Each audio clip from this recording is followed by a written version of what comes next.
Rolling over the border into North Korea, I must admit I felt some intrepidation. This was George Bush's axis of evil, an outpost of tyranny as he called it, a supposed threat to the Western world. And here I was, with a full broadcast production kit in my luggage, about to face border control.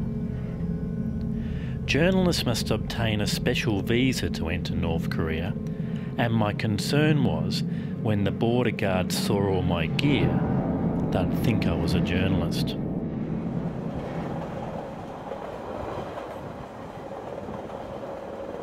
The border crossing ended up being no problem at all. They didn't even look at my video camera, but all mobile phones were bound and sealed, with the stipulation they were not to be used during the visit. The first thing that hits you when you travel by train into North Korea is just how lush and green it is. Every available space is used to grow food such as corn and rice. It looks like an agrarian wonderland. Hills of rolling green, dotted with small villages. On closer inspection, one notices the lack of machinery. The ox and cart. Everything from cutting grass to ploughing fields, done by hand. The contrast with the smog-filled hyperdevelopment of China is startling.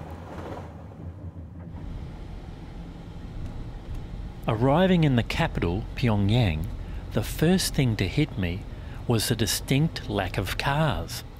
No roadblocks, no bottlenecks, just wide open boulevards.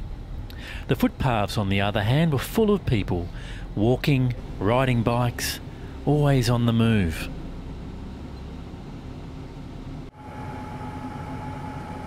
The public transport system includes electric buses and a two-line subway system.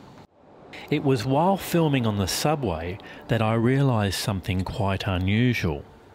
I've filmed all around the world, and this has included places where I have not had permission or that have been dangerous. I realised on the subway I pretty much had carte blanche. It was like everyone had been told, tourists are good for our economy, they like taking photos, just ignore this unusual behaviour. No one batted an eyelid.